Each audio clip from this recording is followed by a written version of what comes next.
Hello everyone. In this video, I am doing one extra question of quadrilaterals, example number 4 given on page number 143 of class 9th NCERT book. Two parallel lines L and M are intersected by a transversal P. So see here, this is one line and this is another line which is parallel to it.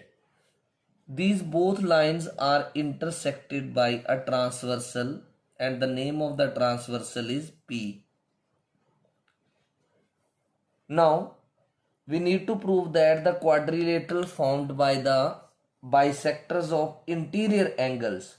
We can name these lines as AB, CD, and this I am naming as MN.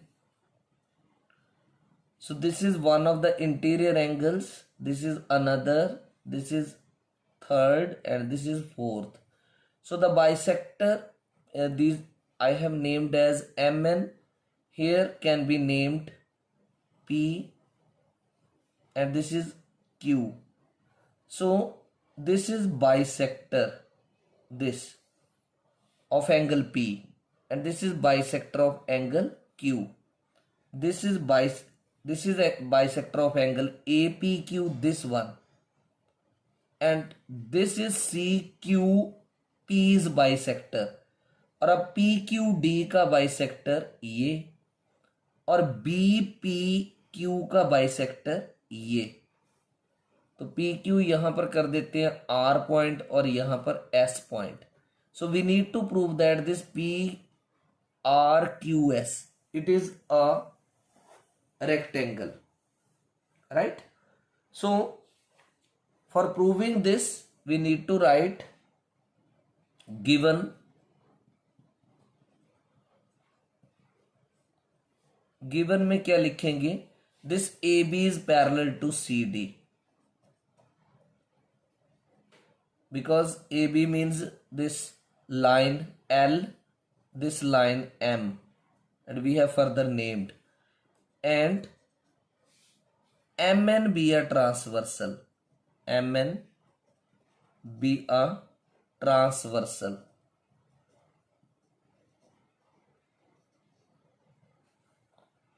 Then the bisectors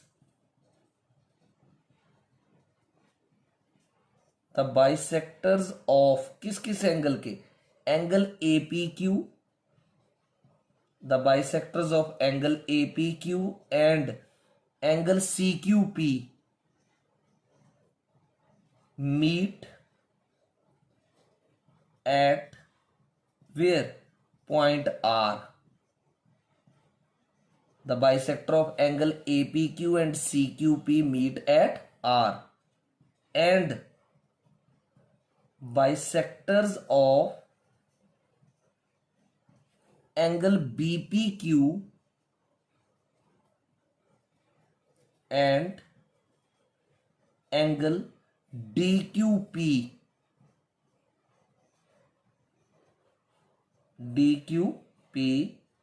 meet at S. They are meeting this way. To prove, what we have to prove, क्या prove करना है? That this PRQS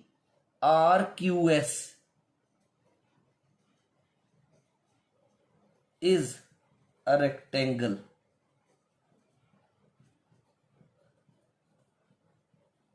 So let's start proof.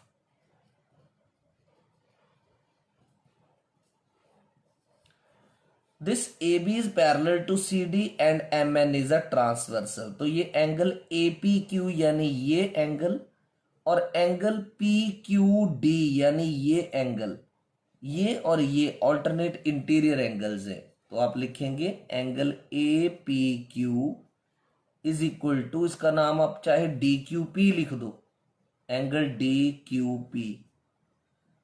They are alternate ALT full stop alternate interior angles. अब आपको A P Q का half दे रखा है, bisector दे रखा है ए पी क्यू का। आप इसको क्या करो, हाफ ऑफ एंगल, अगर full angle A P Q full angle D Q P के इक्वल है तो half of angle of A P Q will be equal to half of angle of D Q P.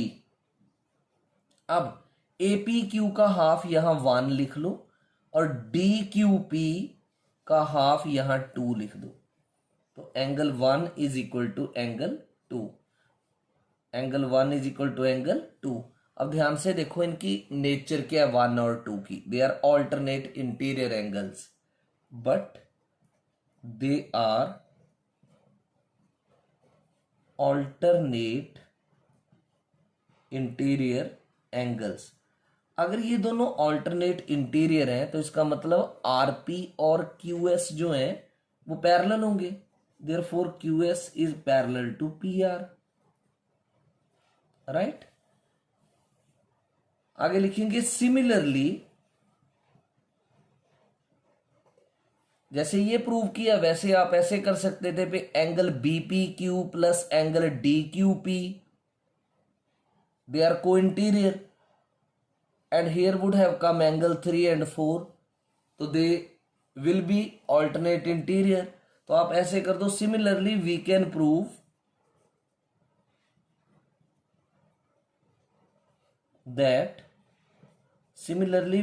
prove that PS parallel RQ, PS parallel QR और RQ। अब since in quadrilateral PRQS, QS has been proved parallel to PR and PS has been proved parallel to QR। तो इस quadrilateral में both pairs of opposite sides क्या prove कर दिए, parallel, therefore PRQS is a parallelogram. अब हमें इस parallelogram में एक एंगल जो है वो किसका प्रूव करना है, 90 डिग्री का, तो ये क्या प्रूव हो जाएगी, रेक्टेंगल। अब आप ध्यान से देखो, एंगल ए पी क्यू और एंगल सी क्यू पी यानी ये और ये को इंटीरियर एंगल्स हैं, तो angle A P Q plus angle C Q P it is equal to 180 degree, these are co-interior angles। तो इन दोनों एंगल्स के बाइसेक्टर्स दिए हैं, तो आप इसको half of angle A P Q plus half of angle C Q P कर दो, तो हाफ ऑफ 180 होगा क्योंकि दोनों तरफ हाफ किया। अब ए पी क्यू का हाफ आप 1 दे दो नाम, और सी क्यू पी का हाफ यहां 3 कर दो, तो एंगल 1 प्लस एंगल 3, ए पी क्यू का हाफ 1 है और सी क्यू पी का हाफ क्या 3, ये बना 90 डिग्री। यहां पर क्या करो, एंगल 4 कर दो, तो ये पी क्यू आर में एंगल सम प्रॉपर्टी लगाओ, by angle sum property in triangle PQR।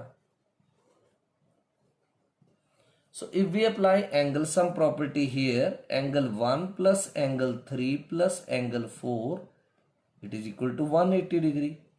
तो 1 plus 3 का सम कितना आया आपके पास 90 degree plus angle 4 is equal to 180 degree.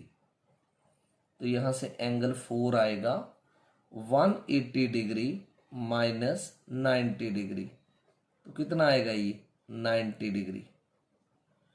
अब parallelogram P R Q S में एक एंगल जो है वो 90 डिग्री का प्रूव कर दिया, तो ये क्या बन गई, रेक्टेंगल। तो मैं यही लिख देता हूं इसका answer, that since in parallelogram P R Q S angle 4 is equal to 90 degree, therefore it is a rectangle। So this was the solution of example 4 of NCERT. Hope you have understood it well. Thank you.